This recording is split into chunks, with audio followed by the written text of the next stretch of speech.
اللہ رب العزت نے جب مخلوق کو پیدا فرمانے کا ارادہ فرمایا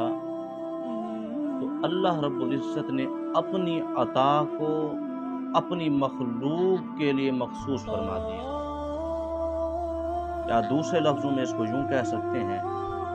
کہ اللہ رب العزت نے جب اس ساری مخلوقات کو پیدا کرنے کا ارادہ فرمایا تو اللہ رب العزت نے تمام مخلوق کے رزق کا اندازہ لگا کر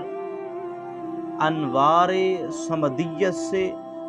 انوار احدیت میں محمد مصطفیٰ صلی اللہ علیہ وآلہ وسلم کو تخلیق فرما دیا۔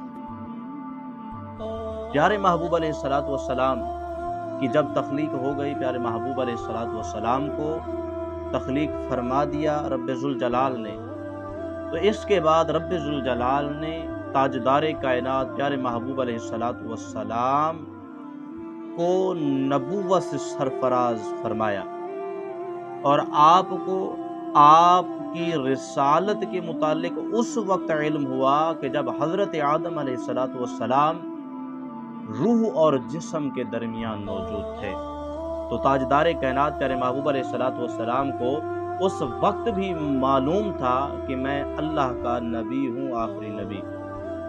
جب تاجدار کائنات پیارے محبوب علیہ الصلوۃ والسلام کو رب ذوالجلال نے تخلیق فرما دیا تو اس کے بعد جو دوسرا کام کیا، جو دوسری چیز تخلیق کی گئی، جو دوسرا کام ہوا، حدیث مبارکہ کے اندر آتا ہے، صحیح مسلم شریف کی حدیث مبارکہ ہے کہ پیارے محبوب علیہ الصلوۃ والسلام نے ارشاد فرمایا کہ رب ذوالجلال نے مخلوق کو پیدا کرنے سے 50,000 سال پہلے تمام مخلوق کی تقدیر کو لکھ دیا کہ کون اس دنیا میں آئے گا، کیا کیا اعمال کریں گے، کون جنت میں جانے والا ہے، کون دوزخ میں جانے والا ہے،